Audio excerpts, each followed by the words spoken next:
नमस्कार। एक्सेलेंसीज, बांग्लादेश के राष्ट्रपति अब्दुल हमीद जी, प्रधानमंत्री शेख हसीना जी, कृषि मंत्री डॉक्टर मोहम्मद अब्दुल रजाक जी, मैडम शेख रेहाना जी, अन्य गणमान्य अतिथिगण, सोनार बांग्लादेशेर प्रिय बंधुरा,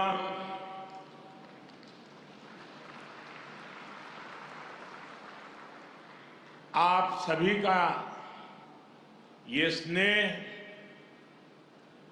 मेरे जीवन के अनमोल पलों में से एक है।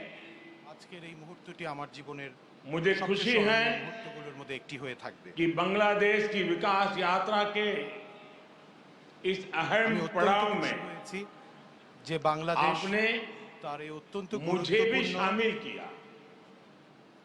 आज बांग्लादेश का राष्ट्रीय दिवस है तो स्वाधीनता की 50वीं वर्षगांठ भी है। इसी साल ही भारत बांग्लादेश मैत्री के 50 वर्ष पूरे हो रहे हैं। जातिर पिता बंगबंधु शेख मुजीबुर रहमान की जन्मशती का ये वर्ष दोनों देशों के संबंधों को और मजबूत कर रहा है। एक्सेलेंसीज, राष्ट्रपति अब्दुल हमीद जी, प्रधानमंत्री शेख हसीना जी और बांग्लादेश के नागरिकों का मैं आभार प्रकट करता हूं। आपने अपने इस गौरवशाली क्षणों में, इस उत्सव में भागीदार बनने के लिए भारत को सप्रेम निमंत्रण दिया। मैं सभी भारतीयों की तरफ से आप सभी को, बांग्लादेश के सभी नागरिकों को हार्दिक बधाई देता हूं। मैं बंगबंधु शेख मुजीबुर रहमान जी को आदरपूर्वक श्रद्धांजलि देता हूं, जिन्होंने बांग्लादेश और यहां के लोगों के उनके लिए अपना जीवन न्योछावर कर दिया। हम भारतवासियों के लिए गौरव की बात है कि हमें शेख मुजीबुर रहमान जी को गांधी शांति सम्मान देने का अवसर मिला। मैं यहां अभी इस कार्यक्रम में भव्य प्रस्तुति देने वाले सभी कलाकारों की भी सराहना करता हूं। बंधुगण, मैं आज याद कर रहा हूं बांग्लादेश के उन लाखों बेटे बेटियों को जिन्होंने अपने देश, अपनी भाषा, अपनी संस्कृति के लिए अनगिनत अत्याचार सहे, अपना खून दिया, अपनी जिंदगी दांव पर लगा दी। मैं आज याद कर रहा हूं मुक्ति युद्धों के शूरवीरों को।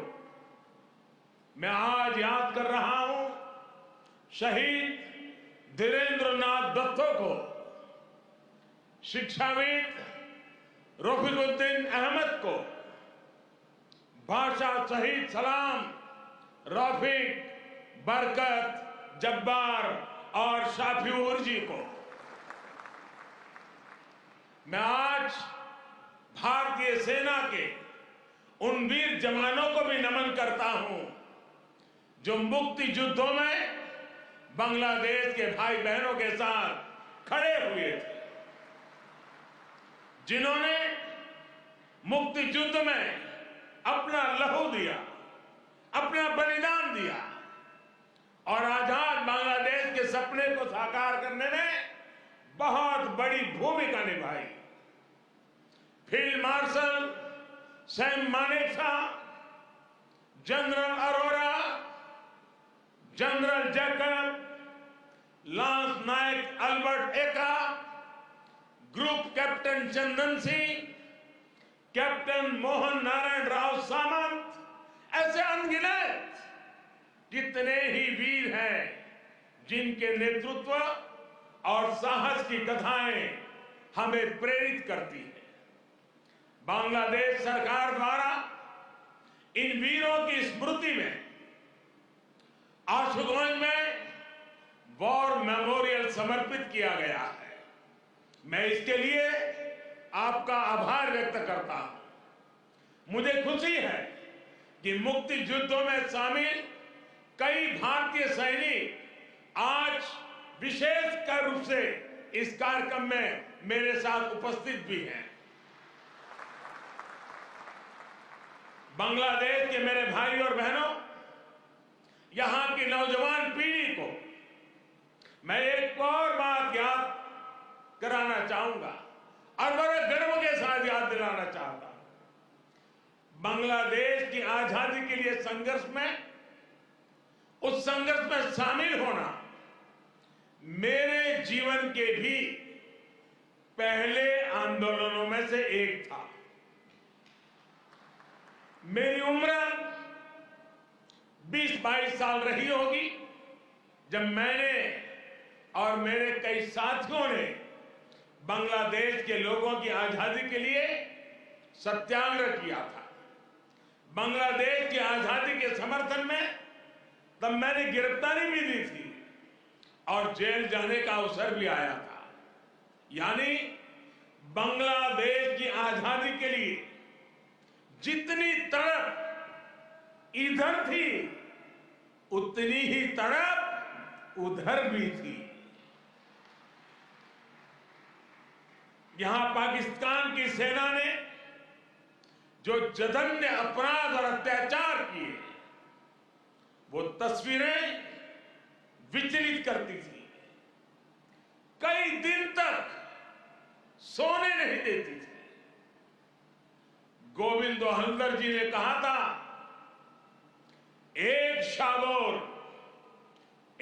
সাগর রক্তের বিনিময়ে বাংলার স্বাধীনতা আনলে যারা, আমরা তোমাদের ভুলবো না, আমরা তোমাদের भूलबो ना। यानी जिन्होंने अपने रक्त के सागर से बांग्लादेश को आजादी दिलाई, हम उन्हें भूलेंगे नहीं, हम उन्हें भूलेंगे नहीं। बंधुगण, एक निरंकुश सरकार अपने ही नागरिकों का जनसंहार कर रही थी। उनकी भाषा, उनकी आवाज, उनकी पहचान को कुचल रही थी। ऑपरेशन सर्चलाइट की उस क्रूरता को, दमन और अत्याचार के बारे में विश्व में उतनी चर्चा नहीं की है जितनी उसकी चर्चा होनी चाहिए थी। बंधुगण, इन सबके बीच यहां के लोगों और हम भारतीयों के लिए आशा की किरण थे बंगबंधु शेख मुजीबुर रहमान। बंगबंधु के हौसले ने, उनके नेतृत्व ने यह तय कर दिया था कि कोई भी ताकत बांग्लादेश को गुलाम नहीं रख सकती। बंगबंधु ने ऐलान किया था, एबारेर संग्राम आमादेर मुक्तिर संग्राम। एबारेर संग्राम स्वाधीनतार संग्राम। इस बार संग्राम मुक्ति के लिए है, इस बार संग्राम आजादी के लिए है। उनके नेतृत्व में यहां के सामान्य मानवी, पुरुष हो या स्त्री हो, किसान, नौजवान, शिक्षक, कामगार, सब एक साथ आकर मुक्ति वाहिनी बन गए। और इसलिए आज का यह अवसर मुजीब बोरसे बंगबंधु के विजन, उनके आदर्शों, उनके साहस को याद करने का भी दिन है। ये समय चिरोविद्रोही को, मुक्ति युद्धों की भावना को फिर से याद करने का समय है। बंधुगण, बांग्लादेश के स्वाधीनता संग्राम को भारत के कोने कोने से, हर पार्टी से, समाज के हर वर्ग से समर्थन प्राप्त था। तत्कालीन प्रधानमंत्री श्रीमती इंदिरा गांधी जी के प्रयास और उनकी महत्वपूर्ण भूमिका सर्वविदित है। उसी दौर में 6 दिसंबर 1971 को अटल बिहारी वाजपेयी जी ने कहा था, हम न केवल मुक्ति संग्राम में अपने जीवन की आहुति देने वालों के साथ लड़ रहे हैं, लेकिन हम इतिहास को एक नई दिशा देने का भी प्रयत्न कर रहे हैं। आज बांग्लादेश में अपनी आजादी के लिए लड़ने वालों और भारतीय जवानों का रक्त साथ साथ बह रहा है। यह रक्त ऐसे संबंधों का निर्माण करेगा जो किसी भी दबाव से टूटेंगे नहीं, जो किसी भी कूटनीति का शिकार नहीं बनेंगे।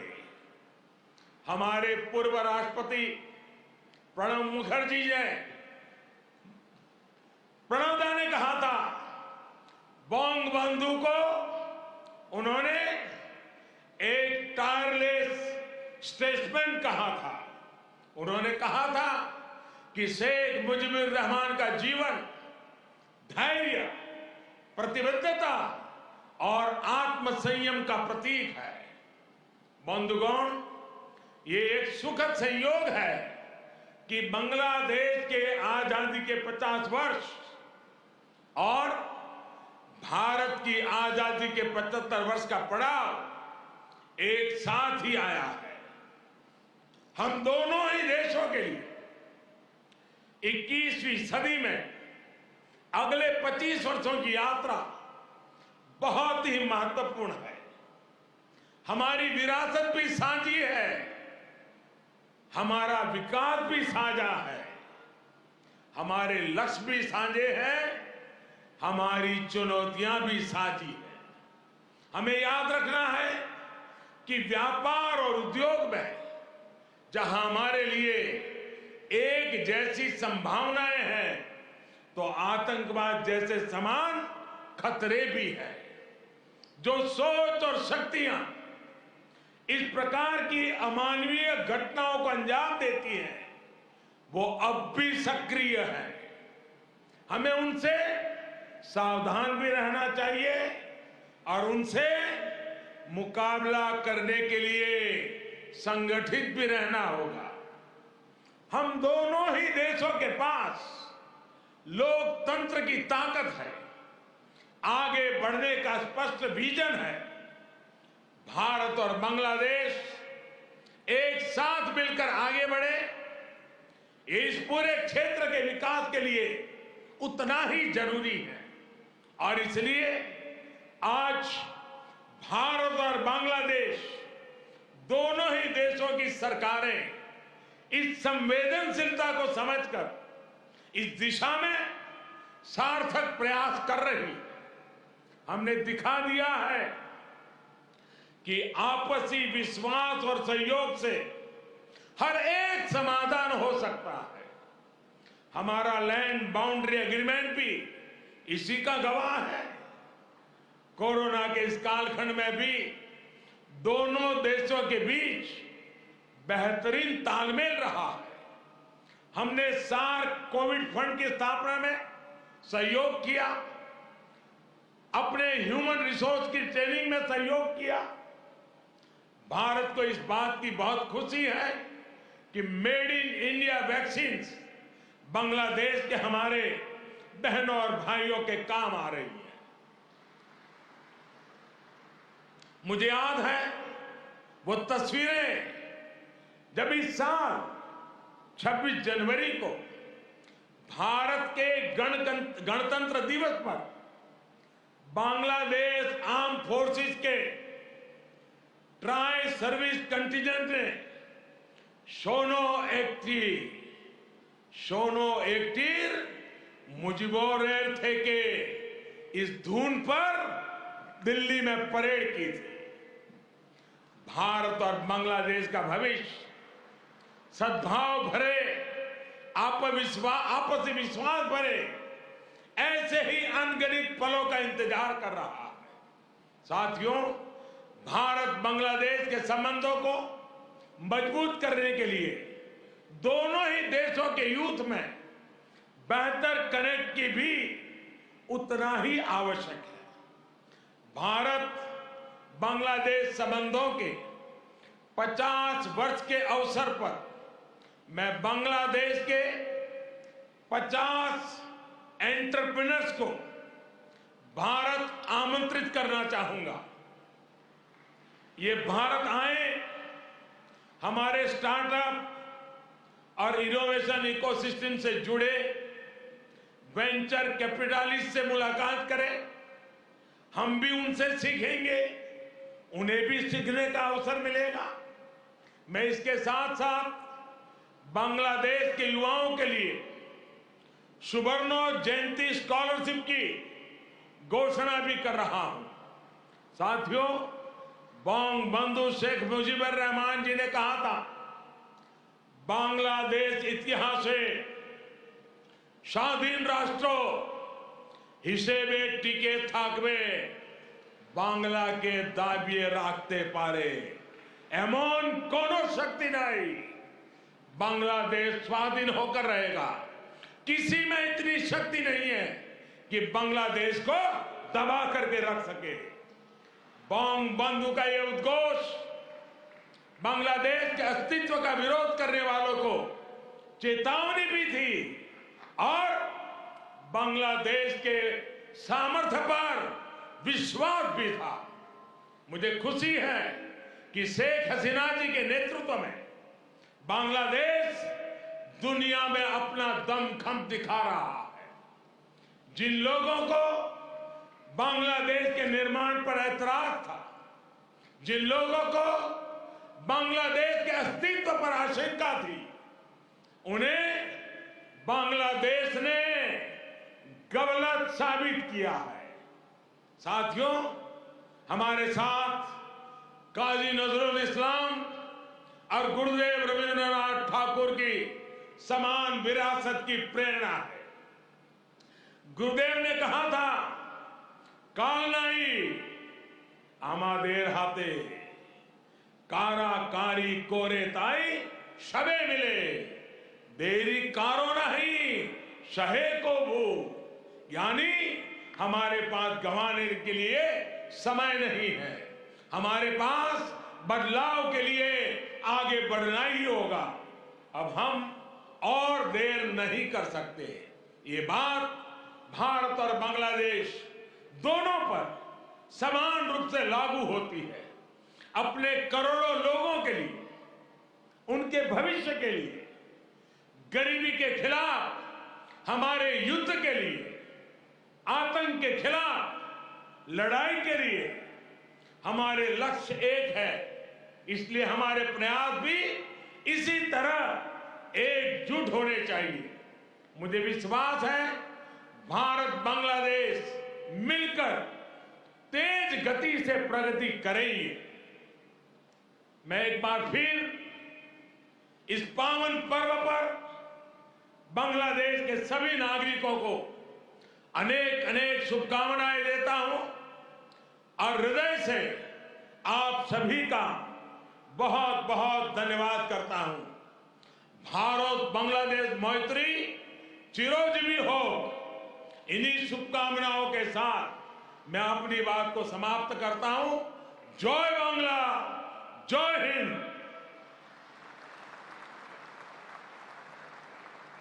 আন্তরিক ধন্যবাদ ভারতের মাননীয় প্রধানমন্ত্রীকে তাঁর মূল্যবান বক্তব্য